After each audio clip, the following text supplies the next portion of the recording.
हर हर महादेव। कैसे हैं आप सब? देखिए, हम सभी जानते हैं कि अभी नवरात्रि के पाबंदी चल रहे हैं। शारदीय नवरात्रि है और नवरात्रि के दिन कुछ विशेष उपाय हमें करना चाहिए। देखिए, नवरात्रि के जो दिव्य रात्रि रहती है ना, ये बहुत ज्यादा खास होती है क्योंकि माता रानी की अद्भुत शक्ति जो है वो इन राखियों में सबसे ज्यादा सक्रिय होती है। और हम कुछ भी उपाय करते हैं ना माता रानी के निमित्त, तो हमारी वो मनोकामना जो है वो परिपूर्ण हो जाती है। हमारे जीवन के संकट दूर हो जाता है। आप चाहे कुल देवी की आराधना करते हो, चाहे आपने किसी भी माता को अपनी बीवी मान रखा, ये उनकी आराधना करते हो, मंत्रों का जाप करते हो या आप नवरात्रि के व्रत करते हो, तो सभी लोगों को न्यू उपाय जरूर करना चाहिए। देखिए, सबसे पहली बात तो ये है कि नवरात्रि में आप दूध बाती का जो दीपक है उसका उपाय करना चाहिए। देखिए, आज के इस वीडियो में हम जो उपाय बताएंगे वो शिव शक्ति का उपाय होने वाला है। यानी कि शिव और शक्ति दोनों का महाउपाय होने वाला है जो कि आपको करना है। देखिए, नवरात्रि का सोमवार जो कि आज भी आदि उपाय कर सकते हैं। नवरात्रि के मंगलवार के दिन भी ये उपाय किया जा सकता है। नवरात्रि की अष्टमी तिथि, नवरात्रि की नवमी तिथि, नवरात्र के सप्तमी तिथि और साथ ही साथ नवरात्रि का शुक्रवार।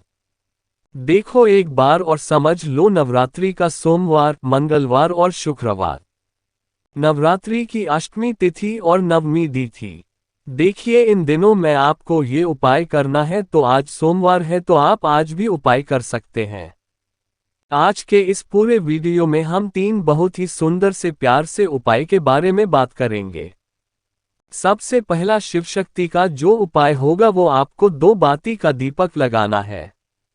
और शिव शक्ति का ये उपाय आपकी हर मनोकामना को परिपूर्ण करेगा। ठीक है, दूसरा जो उपाय होगा, अगर घर में प्रेम भाव नहीं है, घर में बहुत लड़ाई झगड़े होते हैं, तो शिव शक्ति का दूसरा उपाय है बहुत ही प्यारा सा, मात्र 1 बूंद शहद का। और तीसरा जो उपाय होगा वो रोग मुक्ति का होगा।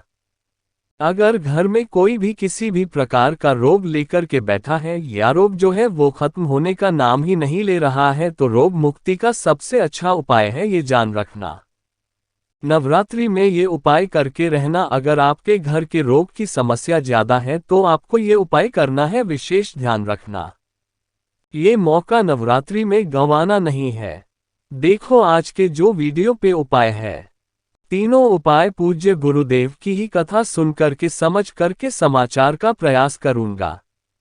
लेकिन उससे पहले आप सभी से रिक्वेस्ट करता हूं, छोटी सी रिक्वेस्ट है। चैनल पर अगर पहली बार आए हैं तो चैनल को जरूर सब्सक्राइब करें और कमेंट में सबको जो भी ये वीडियो देख रहा है सबको जय माता दी कमेंट में जरूर लिखा है, बिल्कुल सच्चे भाव से आपको हाजिरी लगाना है। हम माता रानी की आराधना करते हैं, चाहे माँ पार्वती की हो, माँ दुर्गा की हो, किसी भी शक्ति की आराधना करने का विधान आता है। लेकिन नवरात्रि के कुछ दिन ऐसे होते हैं जिस दिन शिव और पार्वती के उपाय हमेशा मुझसे, यानी कि शिव और शक्ति के उपाय करना चाहिए। ठीक है, तो शिव शक्ति का एक विशेष उपाय है जो कि पूज्य गुरुदेव बताए। आपको लेना है एक दीपक। देखो, माटी का दीपक भी ले सकते हैं, आटे का बनाना चाहो तो आप आटे का दीपक भी बना सकते हैं। ठीक है, एक आटे का दीपक या एक का दीपक लेना और उस दीपक के अंदर जो रुई की बात ही लगाओगे ना, वो लंबी ही लगानी है। ठीक है, लंबी लगाओगे, लेकिन एक बात ही नहीं लगानी है, उसमें आपको लगानी है हो पाती 2 पार्टी को बिल्कुल मिला देना। और ये 2 बातें आपसे के अंदर 2 बातें आपको लगाना है। जब 2 बार टिका दीपक आप लगाते हो ना, तो वो कहते हैं कि आपके सारे संकट दूर हो जाते हैं। सारे संकट, क्योंकि शिव और शक्ति 2 की बात है, एक शिव जी की है और एक शक्ति की है।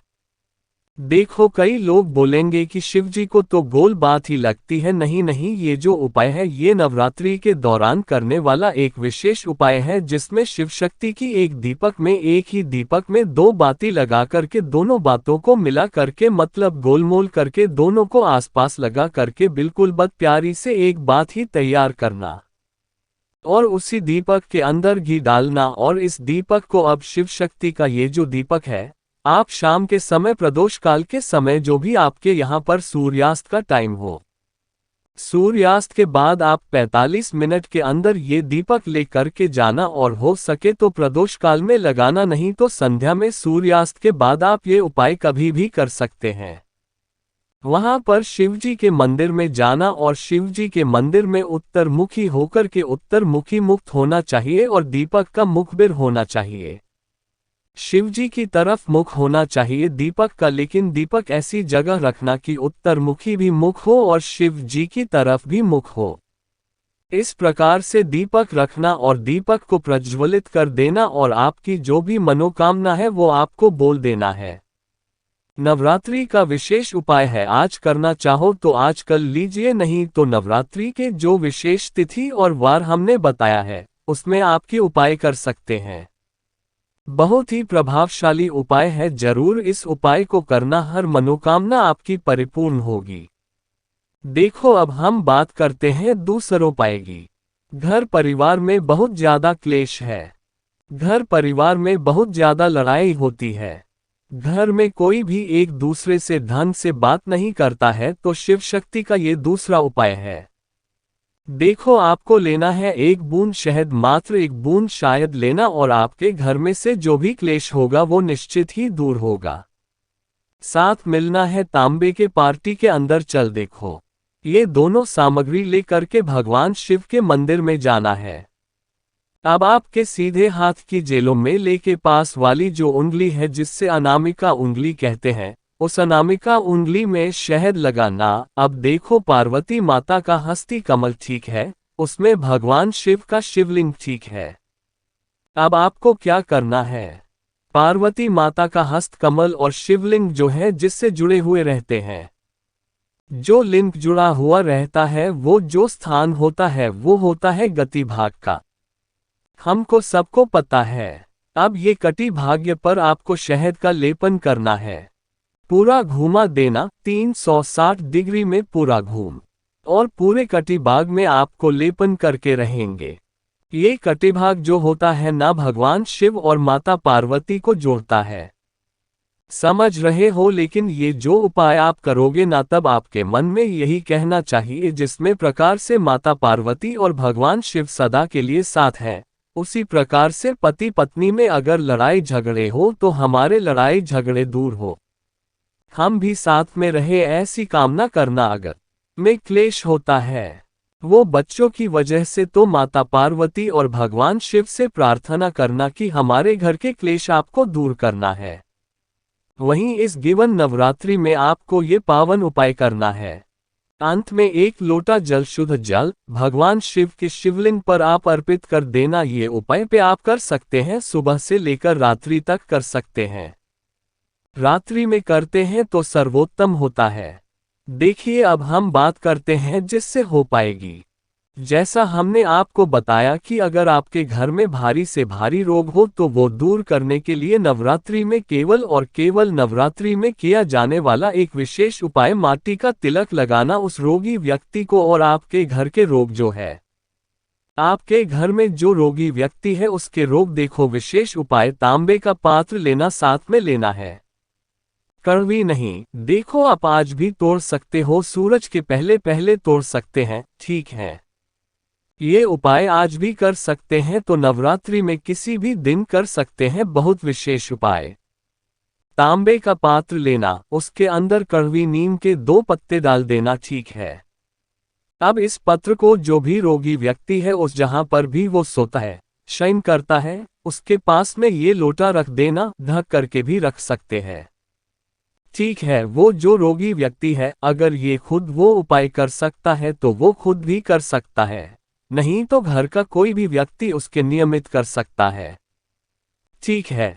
ठीक है, अब आपको क्या करना है, किसी को रुकी व्यक्ति सुबह उठेगा, ठीक है। उठने के बाद उसको क्या करना है, इस पार्टी के अंदर एक डालना है, अपने रोगों की एक बेलपत्र डालना। आगे आपको गुरु की व्यक्ति उपाय नहीं कर सकता, तो कोई जो भी घर का व्यक्ति है उस व्यक्ति को उनकी व्यक्ति हो पत्र देगा, और वो उसी व्यक्ति का मतलब डालेगा, ठीक है। और उसके बाद बात आगे ना सुरेश कर पा रहा हूँ शुरू का वो रोग दूर हो ऐसी आपको काम कर रहे हैं। अब आपको क्या करना है? इस तांबे के पात के अंदर 2 कड़वी नीम के पत्ते थे और एक बेलपत्र था। ये ले जाना है आपको कड़वी नीम के पेड़ के वहां पर। अब यहाँ पर एक चीज समझ, कड़वा नीम का पेड़ कौन सा होना चाहिए जिसमें से आपने पत्ती तोड़ी है, वो ही पेड़ की जड़ में इसको अर्पित करना है। आप जब अर्पित करोगे, अर्पित करने के बाद जो मिट्टी होगी वो थोड़ी सी गिरे हो जाएगी। थोड़ी सी गीली मिट्टी लेना, अगर रोगी व्यक्ति या स्वयं खुद कर रहा है तो घर आ करके इसका तिलक करते हैं। लेकिन अगर रोगी व्यक्ति उपाय नहीं कर रहा है तो घर का कोई भी व्यक्ति कर रहा है, वो वहां से थोड़ी सी मिट्टी लेकर के आएगा और उसके घर में जा करके एक रोगी व्यक्ति को तिलक करेगा। जो भी व्यक्ति इस प्रकार से उपाय करता है नवरात्रि के दिनों में, कड़वा नहीं दुखों को हरने के लिए होता है। ये उपाय भी किसी भी दूर कर सकते हैं। नवरात्रि में किसी भी दिन आज करना चाहूंगा आज, कल लोग कल करना चाहूं कल लोग, ठीक है। तो देखो आज के इस पूरे वीडियो में 3 सुंदर सा उपाय के बारे में हमने आपको बताया। तीनों में से जो उपाय आपको लगता है कर सकते हैं। अगर आपको कुछ भी चीज समझ में नहीं आए तो एक बार कमेंट में पूछ लेना, गलती नहीं करना है। श्री शिवाय नमस्तुभ्यम, हर हर महादेव।